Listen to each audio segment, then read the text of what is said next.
بسم اللہ الرحمن الرحیم۔ میرا نام ہے ذیشان عثمانی۔ آج ہم بات کریں گے کہ باپ کو غصہ کیوں آتا ہے۔ ہمارے معاشرے کے اندر باپ کی عمر اور غصہ جو ہے وہ directly proportional to each other ہے۔ جتنی زیادہ عمر ہوتی ہے، جتنے بڈھے ہوتے جاتے ہیں، اتنا غصہ بڑھتا رہتا ہے، اور اولاد بڑی تنگ آ جاتی ہے، بیگم بھی تنگ آ جاتی ہے کہ ان کو غصہ تو ان کی ناک پہ سوار رہتا ہے، ہر وقت غصہ آتا رہتا ہے۔ میں نے بہت سے لوگوں سے بات کی، بہت کچھ پڑھا، بہت سوچا اس کے بارے میں، اپنے دوست عبداللہ سے ڈسکس کیا، تو 3 وجوہات پتہ لگیں جس کی وجہ سے ہمارے معاشرے میں باپ کو غصہ آتا ہے۔ ہم اس کے اوپر بات کرتے ہیں اور دیکھیں کہ کس طریقے سے ان مسائل کو ہم اپنے والدین کے لیے حل کر سکتے ہیں، اپنے باپ کے لیے حل کر سکتے ہیں۔ پہلا غصہ آنے کی سب سے بڑی وجہ ہوتی ہے پیسہ۔ جب وہ پیسے کا ضیاع دیکھتا ہے، جب دیکھتا ہے کہ پیسہ بے دردی سے لٹایا جا رہا ہے اور وہ کتنی محنت سے پیسہ بناتا ہے، جب تک پیسہ ہوتا ہے وہ چلتا رہتا ہے۔ کوئی حالات خراب ہوئے، کوئی جاب چلی گئی، کوئی پیسے کم ہو گئے اور پیسہ اسی سپیڈ میں جا رہا ہوتا ہے تو اسے غصہ آتا ہے۔ بچے رات کو لائٹ جلا دیتے ہیں کہ رات کو لائٹ اگر جل رہی ہوگی گھر کے باہر تو گھر خوبصورت نظر آئے گا۔ باپ سوچتا ہے بل مجھے پے کرنا ہے، بجلی کا بہت زیادہ بل آ گیا ہے، پہلی بات تو رات کو لائٹ جلانی نہیں چاہیے، اگر جلا دیں تو صبح فجر کے بعد بند ہو جائے۔ لیکن کیونکہ اولاد 12 بجے سو کے اٹھے گی تو 12 بجے تک سارے کے ساری لائٹیں جل رہی ہوں گی، باپ جب دیکھے گا اس کو کٹتا رہے گا۔ آپ سو گئے، ٹی وی چل رہا ہے، آپ سو گئے، اے سی چلتا چھوڑ دیا ہے، اب روم سے باہر چلے گئے، روم میں اے سی چل رہا ہے، جتنے گھر میں روم ہیں اتنے اے سی چل رہے ہیں، 2 3 فریج چل رہے ہیں، باپ ان تمام چیزوں کو دیکھ کے کٹتا رہے گا۔ جہاں بھی پیسہ ضائع ہوگا، آپ کو کھانا 2 بندوں کا منگوانا ہے، آپ نے کھانا 10 بندوں کا منگوا لیا، 8 بندوں کا کھانا آپ نے کچرے میں پھینک دیا، باپ کٹتا رہے گا۔ جو جوڑا 500 میں آنا تھا آپ نے اس کے بدلے 5000 کا لے لیا، پھر بھی پہنا نہیں اس کو، باپ کٹتا رہے گا۔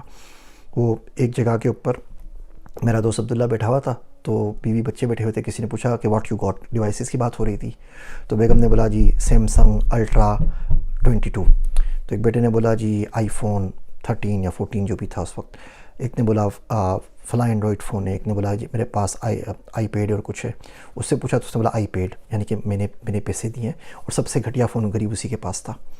تو جو پیسہ ہے یہ باپ کی سب سے بڑی وجہ بنتا ہے پریشانی کی، جس کی وجہ سے اس میں فرسٹریشن آتی ہے، چڑچڑاپن آتا ہے اور غصہ آتا ہے جب وہ دیکھتا ہے کہ میں جو محنت سے پیسہ کما رہا ہوں اس کا صحیح استعمال نہیں ہو رہا۔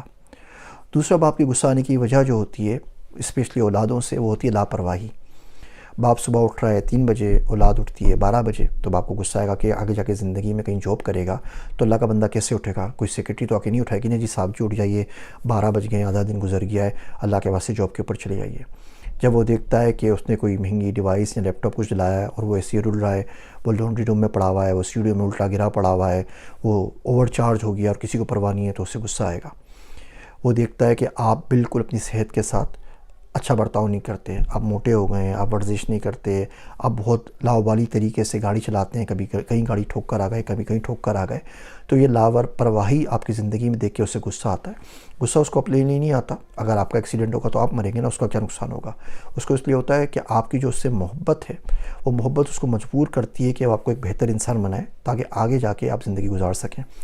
جتنا وہ چیخ رہا ہے، چلا رہا ہے، یقین رکھیے یہ تمام باتیں آپ کو سمجھ میں آئیں گی صرف اس وقت جب آپ کی اولاد اس عمر میں پہنچے گی۔ اس سے پہلے دیر از نو وے ان ہیل کہ آپ باپ کے جذبات کو سمجھ سکیں جب تک آپ کا اپنے سائز کا بچہ اس کے جتنا نہ ہو جائے، آپ کے جتنا نہ ہو جائے۔ میرا ایک دوست ہے عبداللہ، تو وہ بولتا ہے کہ جب بھی بچوں کو باپ سے لڑائی ہونا تو باپ کو صرف ایک ان کو دعا دینی چاہیے۔ باپ کو دعا یہ دینی چاہیے کہ اللہ کرے تمہیں بالکل ایگزیکٹلی ویسی بیوی ملے جیسی کہ تمہاری ماں ہے، یعنی کہ جیسی بیوی مجھے ملی ہے، اور تمہیں ایگزیکٹلی ویسے ہی بچے ملیں جیسے کہ تم خود ہو۔ سب لگ پتہ جائے گا اور پتہ چل جائے گا کہ میں کس اسٹیج پہ تھا اور کیا کر رہا تھا۔ تو دوسری چیز ہے لاپرواہی۔ تیسری چیز ہے کنٹینیوس شکایات، ہر چیز پہ شکایات۔ فون ہے تو آپ کو اچھا فون چاہیے، ابھی آئی فون 14 ریلیز نہیں ہوا کہ اس کی ڈیمانڈ شروع ہو جاتی ہے۔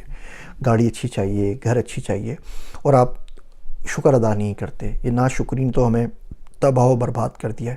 دیکھیے اگر آپ لسٹ بنانا چاہیں نا کہ زندگی میں آپ کے ساتھ برا کیا ہوا، تو آپ آرام سے پیٹ کے پیچھے 25-30 سالوں کی لسٹ بنا سکتے ہیں کہ 1000 واقعات زندگی میں برے ہوئے۔ فلاں جگہ میں بچپن میں گر گیا تھا، فلاں نے مجھے مار دیا تھا، فلاں نے میرا موبائل اسنیچ کر لیا، اس بندے نے گالی دے دی، اس نے جھڑکی دے دی، ابا نے چماٹ مار دیا، اماں نے چماٹ مار دی، فلاں دوست نے لات مار دی، آپ لکھتے چلے جائیں اور آپ بولیں گے آپ کی زندگی میں اس سے آپ سے بری زندگی کسی کی بھی نہیں ہے۔ آپ ایویڈنس جمع کرنا شروع کریں نا، تو آپ کوئی ایک سائڈ لے لیجئے اور آپ کو ایویڈنس ملتا چلے جائے گا۔ آپ اس شخص کی سائڈ لیں، آپ کو 1000 ایویڈنس مل جائیں گے اس کو سپورٹ کرنے کے لیے۔ آپ اس شخص کی برائی کے اوپر آ جائیں، آپ کو 1000 ایویڈنس مل جائیں گے اس شخص کی برائی کرنے کے لیے۔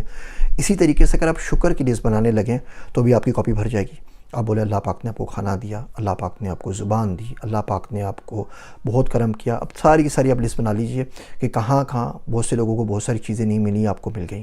آپ کو انٹرنیشنل ٹریول ہو گیا، آپ کو ایجوکیشن مل گئی، آپ کو صحت مل گئی، فرسٹ پلیس میں آپ کو ماں باپ مل گئے۔ یہ بھی تو ہوتا ہے نا، آپ یتیم پیدا ہوتے تو پھر آپ کیا کرتے کہ آپ کے پیدا ہونے سے پہلے آپ کا باپ کا انتقال ہو چکا ہوتا، یا آپ کے بچپن میں آپ کا ماں کا انتقال ہو جاتا، پھر کیا کرتے؟ پھر تو سب کچھ خود ہی کرنا تھا نا، بہن بھائیوں کی ذمہ داریاں بھی اٹھانی تھیں۔ تو اب شکر کی لسٹ بناتے جائیں تو بھی آپ کی کاپی بھر جائے گی۔